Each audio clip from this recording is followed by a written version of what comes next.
ए राजा कौआ चोलिया ले गईल बाबे जंगला पटंगला से।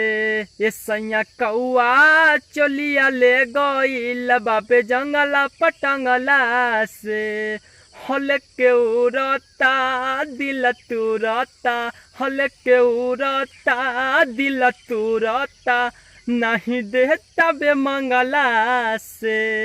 ए राजा कौआ चोलिया ले गईल बाबे जंगला पटंगला से।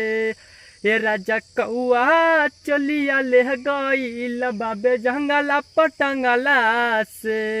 हल के उड़ता दिल तुरता, हल के उड़ता दिल तुरता, नहीं देता बे मंगला से।